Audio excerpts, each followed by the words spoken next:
There are 20 plus underbarrels in Warzone 2 right now. Which one are you going to choose? And no, it's not the VX Pineapple. I'll show you the recoil pattern of every single grip and what that means for your gun building and how to solve your recoil issues. We're gonna take the base recoil of the M4 4 times, constantly displayed in the top left corner, and now show you what the grips actually do. These are 3 popular grips: the Commando, the FTech Ripper, and the FSS Sharkfin. They all do recoil stabilization, but they all do it slightly different because every grip has a certain characteristic.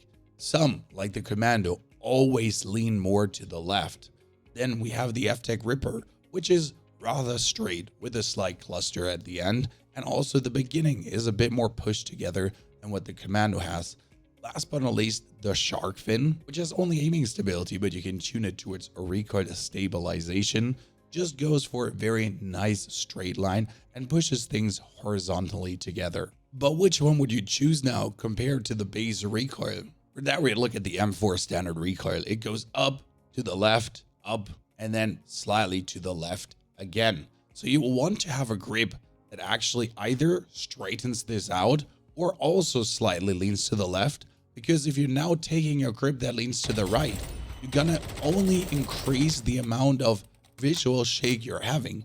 Because imagine your gun pulls to the left, but now you have a grip that all the way pulls to the right. So you can have the natural behavior that goes from left, and then your grip is like right, left, right. And you do notice that in the sight that's like bouncing all over the place. So now when I'm looking at all these grips with recoil stabilization, I'm trying to find a grip that has a similar recoil pattern to not increase the visual, or that straightens it out a little bit more to then get a cleaner shot.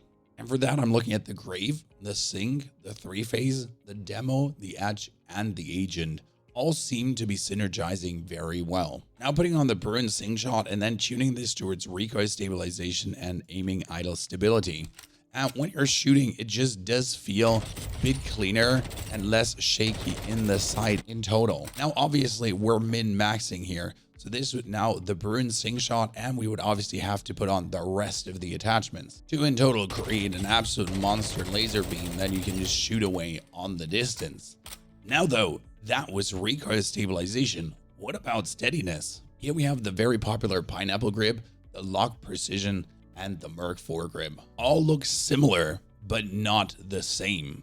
The Pineapple is what traditionally everyone would use, and it does fit for the M4 because it's more or less the same pattern that the M4 has. The Pineapple has the characteristic to go up, slightly to the left, up, and then into the left again. If you're actually looking at the Lock Grip Precision, Lock Grip Precision has a more tendency to just go up.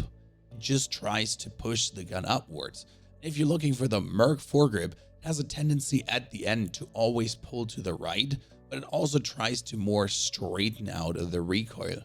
Every steadiness grip also has their tendency to go more to the left, more to the right, or more in the middle. So you always have to find the grip that fits well to your gun. Now let's take the Lachman 556 to kind of support that experiment. We're gonna take only the sight on and put like a slight recoil pattern here to see what is the standard we can expect from the Lachman.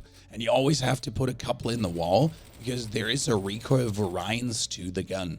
Now this is every single recoil steadiness grip in the game. Which one does fit our standard pattern? And there we have the OPX9. You also have the Wrecker, which tends to go a bit to the right. A Merc 4 grip has a tendency to pull to the right, and you also do have the Backdraft, which it looks fairly similar.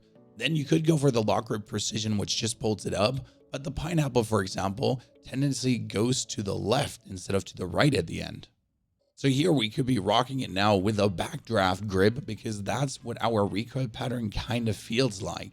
And then tune this to its aim down side speed as well.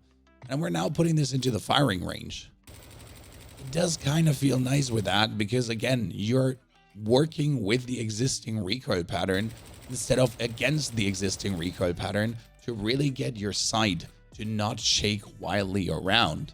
If you're now adding the proper attachments to that, like the Lachman wrap barrel towards recoil steadiness and aim down side speed, But on the high velocity rounds for recoil steadiness, yes, I know you don't tune fully to the max. Technically, you stop tuning around 718, but hell no.